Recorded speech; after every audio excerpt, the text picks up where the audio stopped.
Alhamdulillah wassalatu wassalamu ala Rasulillah Sayyidina wa maulana Muhammad ibn Abdillah wa ala alihi wa ashabihi wa ma tabi'ahu wa mawalah. La hawla wa la quwwata illa billahi, amma ba'du. Alhamdulillah, segala puji hanya milik Allah. Salawat dan salam semoga senantiasa tercurah pada junjungan kita Nabi Muhammad sallallahu alaihi wasallam. Allahumma shalli ala sayyidina Muhammad wa ala ali sayyidina Muhammad.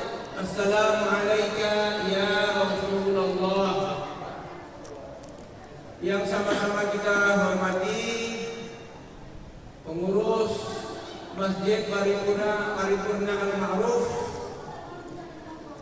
alim ulama, cerdik pandai, jamaah sekalian, ibu bapak yang berbahagia. Surat Al-Baqarah ayat 183, 84, 85, 86, 87. 183 tentang puasa. Ya ayyuhalladzina amanu kutiba alaikumusiyam, tentang puasa.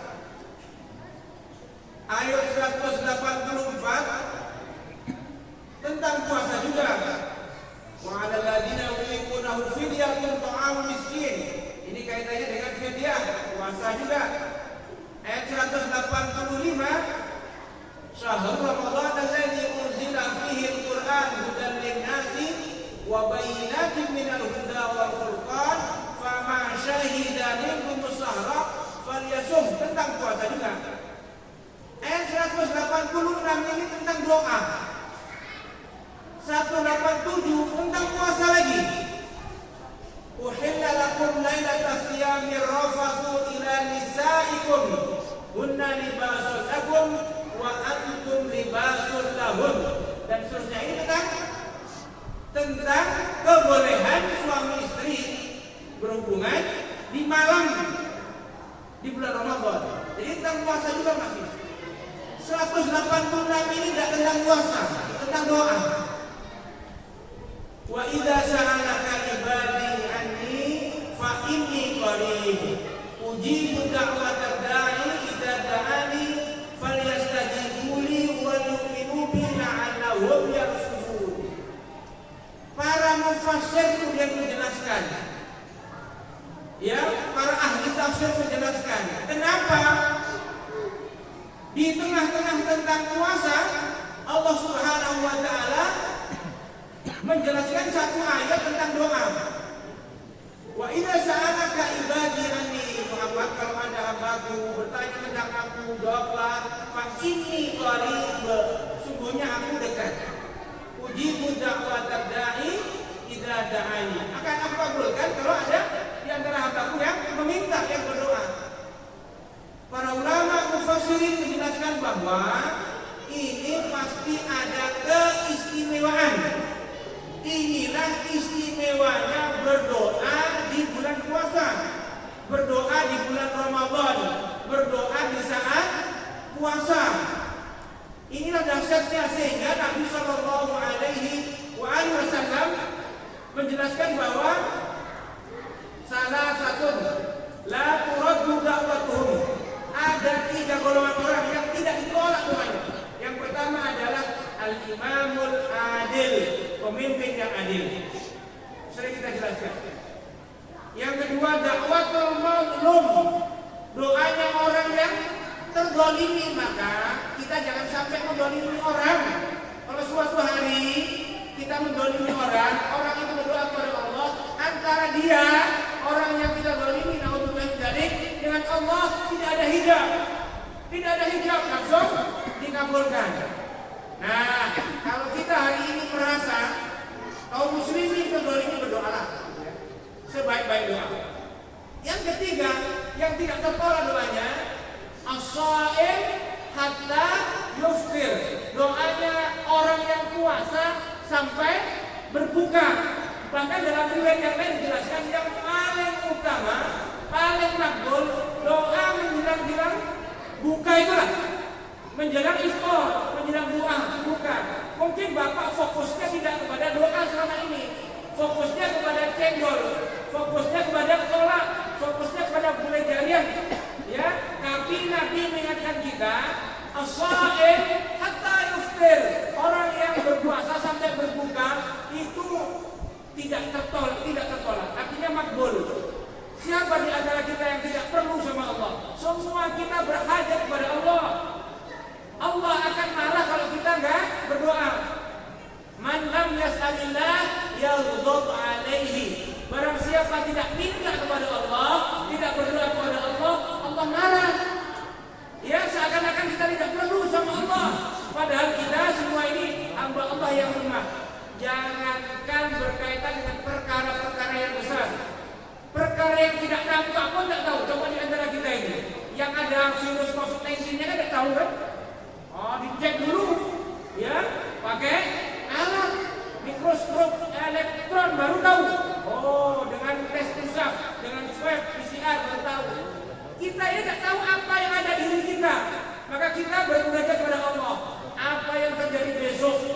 Mungkin BMKG memprediksi tak hujan, tahu-tahu hujan selebat-lebatnya, ya kan? Esok hari apa yang terjadi tak ada yang tahu. Bahkan tidak ada yang bisa menjamin bahwa kita yang hadir di sini semuanya bisa menikmati Lebaran tahun ini. Betul tidak? Tiap hari kita dapat kabar ada kawan kita meninggal, yang nampaknya sehat, yang nampaknya gagah, yang nampaknya tak punya masalah. Inna lillahi wa inna ilaihi raji'un, meninggal duluan. Kita antri saja, tidak tahu. Karena kita tak tahu apa yang esok terjadi, kita bermunajat daripada Allah Subhanahu wa taala.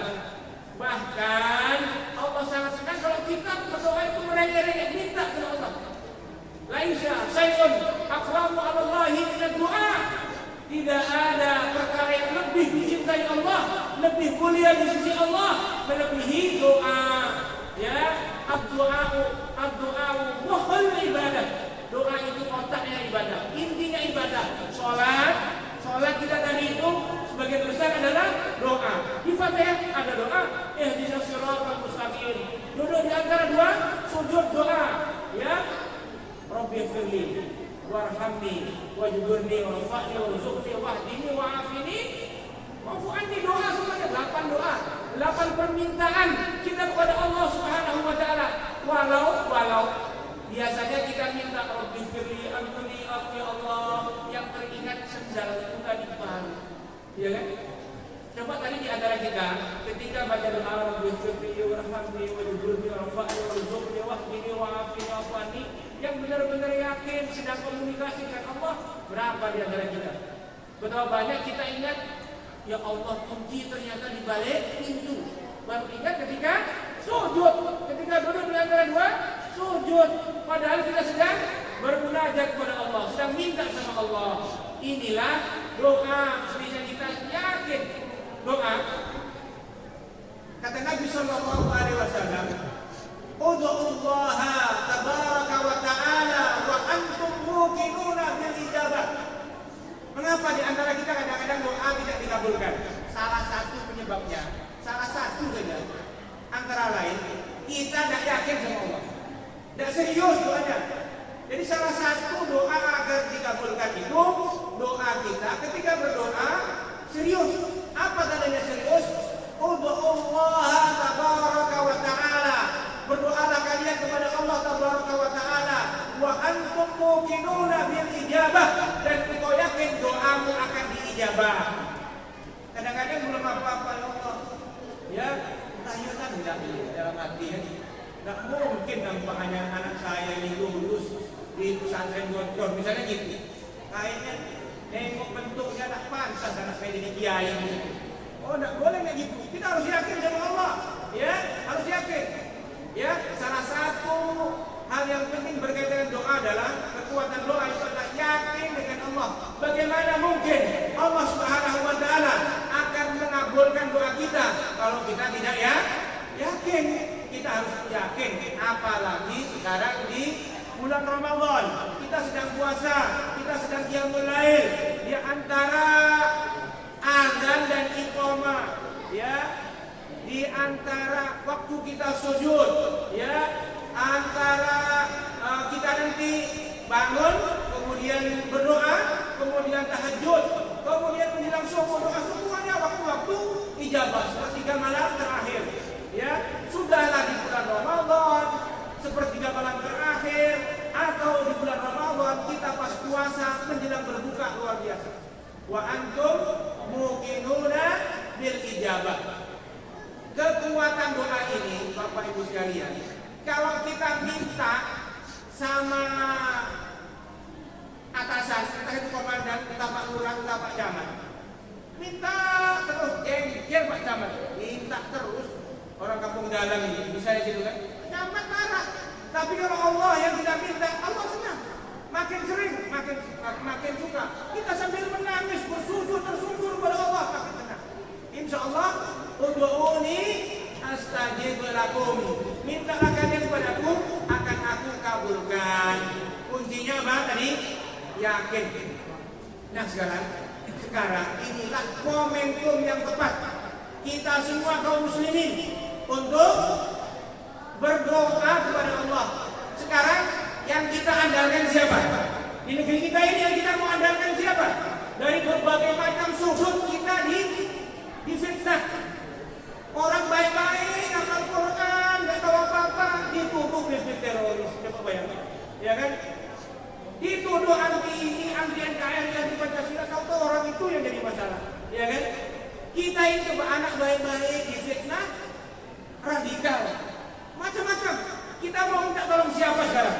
Siapa yang bisa kita andalkan di Indonesia ini? Siapa? Tidak ada. Kecuali kita berharap kepada Allah Subhanahu wa Ta'ala satu-satunya. Maka Bapak Ibu sekalian, dalam situasi seperti sekarang ini, Allah sedang menguji kepada kita. Hai umat Islam Indonesia, ya, kalian tidak usah berharap pada siapa-siapa. Yang bisa kalian harapkan hanya Allah Subhanahu wa Ta'ala. Manfaatkan. Nah, sekarang yang pertama berdoalah. Ini sebetulnya nasihat untuk saya dan mudah-mudahan bermanfaat bagi jamaah sekalian. Mari kita berdoa pertama untuk kita sendiri. Di bulan Ramadan ini dianjurkan untuk apa? Berdoa. Ya. Allahumma innaka afuwun tuhibbul afwa fa'fu anni. Ya, ini doa yang diajarkan Nabi kepada Sayyidatuna Aisyah radhiyallahu anha. Ya. Di akhir Ramadan terutama minta ampun, minta maaf kepada Allah Subhanahu wa Ta'ala. Kemudian minta ridha dan surganya Allah. Allahumma inna nas'aluka ridhaka wal jannah wa na'udzubika min sakhatika wan nar. Tapi enggak usah keras-keras kayak saya ini kan contoh. Bapak udah tahu semua. Orang Badui nanya kepada Rasul, "Ya Rasulullah, kita ini ketika berdoa kepada Allah apakah harus keras-keras? Apa Allah tidak dengar?" Maka turun tadi itu, "Wa idza sa'alaka ibadi anni fa inni qarib." Bapak bangun surang sendiri tengah malam, tidak usah doa keras-keras. Nanti tetangga pun terganggu. Doa sendiri, menangis, ya sendiri, berbisik kepada Allah Subhanahu wa Ta'ala. Ini setidaknya minta ampun kepada Allah, minta surganya Allah, minta ridhonya Allah, dan juga hajat masing-masing. Pasti kita ada hajat. Mudah-mudahan kita terhindar dari mara bahaya, dari penyakit, dari bala, dari pandemi ini. Ini. Yang kedua, jangan lupa doakan ibu bapak kita. Mujahid, ulama generasi tabi'in, beliau mengatakan, satu hari seorang anak tidak mendoakan ibu bapaknya, jangan-jangan sudah termasuk durhaka. Doakan emak kita. Dalam hadis sahih, tiba-tiba di alam barzakh, di akhirat, ya, orang tua kita naik derajatnya. Kenapa? Ya Allah, saya ini di dunia ini biasa-biasa saja. Di kampung dalam saya nggak sore-sore aman, tapi sekarang kok saya dapat kemuliaan, dapat nikmat. Wahai fulan, ini doa anakmu yang mendoakan di Masjid Al-Ma'ruf, mendoakan emaknya, mendoakan bapaknya. Allahumma fir ummi, ya Allah, ampunlah dosa emakku, ampunlah dosa bapakku. Ya, insya Allah ini langsung. Ya, ini kan jaminan dari Nabi.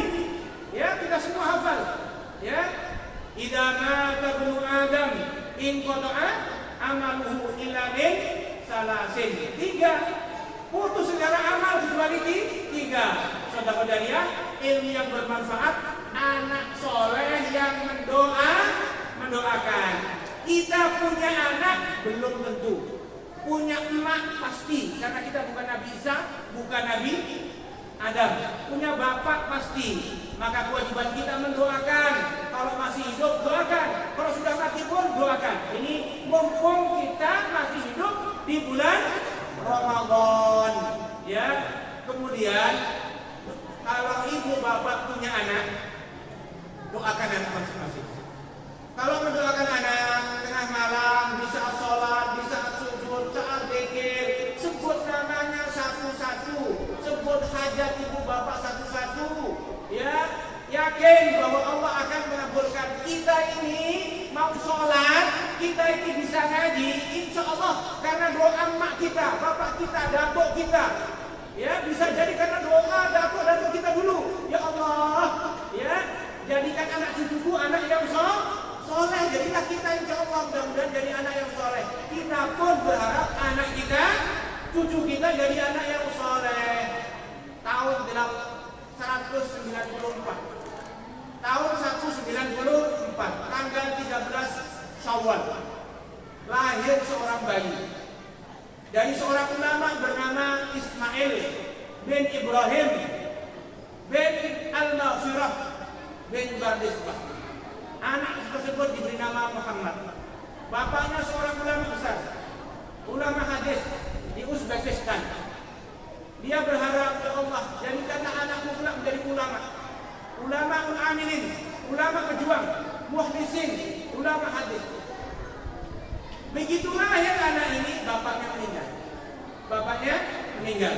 Akhirnya diasuh oleh ibunya, istrinya Syekh Ismail bin Ibrahim. Tahun 9194 Hijriah, bertepatan dengan tahun 810 Masehi. Umur bayi sampai 2 tahun nampak kecerdasannya. Ya, begitu umur 2 tahun anak ini dapat ujian dari Allah, buta. Tidak bisa melihat jelas, buta. Ibunya tidak pernah berhenti berdoa kepada Allah, berdoa kepada Allah agar cita-citanya dikabulkan, cita-cita suaminya agar anaknya kelak jadi ulama, hebat ulama, pejuang, ulama yang muhdisin, terkabul. Buta, tak berhenti cita-cita ibu bapaknya. Anaknya nampak luar biasa, ya, kecerdasannya luar biasa, daya tangkapnya luar biasa, diantarkan oleh ibunya, ya, di usia 4 tahun, ya, berguru. Dari umur 2 sampai 4 sudah menghafal Al-Quran. Umur 2 tahun sampai 4 sudah menghafal Al-Quran. Bapak Ibu sekalian, anak sudah mulai bisa mendengar, anak sudah bisa bicara, perdendangkan Al-Quran, murattal, insya Allah merekam dan akan mudah menghafal Al-Quran. Umur 4 tahun diantar ke seorang ulama, ya, di Uzbekistan. Kemudian ternyata itu ulama hadis, dihafalkanlah beberapa halaman hadis. Kemudian gurunya tadi itu mengatakan dia ini paling kecil, Muhammad bin Ismail ini paling kecil, umur 4 tahun, buta lagi, ya. Kemudian gurunya mengatakan, siapa di antara kalian yang sekian ratus ini hadir yang hafal apa yang aku ajarkan tadi? Tak ada yang angkat tangan. Muhammad bin Ismail yang umur 4 tahun dalam kondisi buta angkat tangan. Saya wahai Tuhan Guru. Ragu, coba bawa ke depan. Ternyata sekian puluh hadis semuanya hafal. Tidak hanya bacaannya, makharijul hurufnya, termasuk gaya bacaan gurunya persis. Maka anaknya tadi itu dipeluk oleh Tuan Guru tadi itu, wahai anakku, engkau mulai hari ini belajar hadis. Pulang sambil meraba-raba sampai ketemu emaknya. Mak, aku tadi dipesan oleh Tuan Guru, aku disuruh untuk menghafal hadis. Jangan hafal Quran dulu. Enggak, Mak, ya. Aku disuruh menghafal hadis. Tengah malam akhirnya tidur bapak ibu dan anak tadi berpisah. Sang ibu tidur di kamar sebelah, tapi malam itu tidak tidur. Sholat tahajud, berzikir kepada Allah, kemudian sujud, bermunajat kepada Allah, doa. Apa doanya? Ya Allah, Engkau Maha melihat, pulihkanlah, kembalikanlah penglihatan anakku Muhammad bin Ismail. Anaknya juga tidak tidur, membaca ayat Al-Quran, menghafal Al-Quran sebagaimana diamanahkan ibunya. Malam itu juga sang anak ini bisa melihat sesuatu yang mustahil. Doa kekuatannya adalah Allah Subhanahu wa taala menjadikan yang mustahil menjadi mustajab, menjadi real. Kelak anak ini ya besar, ya bukan hanya hafal Al-Quran, hafal hadis, dan menjadi Amirul Mukminin fil hadis. Amirul Mukminin hadis siapa? Imam Bukhari. Jadi Imam Bukhari itu nama aslinya Muhammad, lakabnya Abu Abdullah. Abu Abdullah Muhammad bin Ismail bin Ibrahim, ya, bin Al-Mughirah bin Bardisbah di Bukhara, Uzbekistan. Kecilnya buta. Bapaknya udah meninggal waktu bayi. Siapa yang membimbing dan mendoakan? Ibunya. Bapak Ibu sekalian, kisah-kisah seperti ini banyak sekali. Sesuatu yang mustahil bisa terjadi dengan doa. Kemenangan perang Badar, kemenangan perang Tabuk, kemenangan perang Mu'tah, hingga penaklukan Konstantinopel, termasuk kaum muslimin mengusir penjajah Belanda di Nusantara ini tidak terlepas dari doa kaum muslimin. Tentu dengan perjuangan yang sungguh-sungguh. Maka mudah-mudahan sisa umur kita di waktu yang mulia, di waktu yang istimewa, di bulan Ramadan, di saat kita puasa, di tengah malam kita qiyamul lail, kita gunakan untuk berdoa untuk diri kita, untuk orang tua kita, untuk anak kita, untuk saudara, jamaah kita ini. Mudah-mudahan kita semua kelak menjadi ahli surga. Kita akan bertemu kembali di surganya Allah. Ya, ingat wajah kanan kiri saudara kita ini di Masjid Al-Ma'ruf. Jangan lupa saya nanti kalau dari surga, ya. Kalau Bapak duluan ingat, mudah-mudahan kita semua kelak akan bertemu menjadi ahli surga. Allahumma inna nas'aluka ridhaka wal jannah wa na'udzubika min sakhatika wan nar. Wa na'udzu minkum. Wassalamualaikum warahmatullahi wabarakatuh.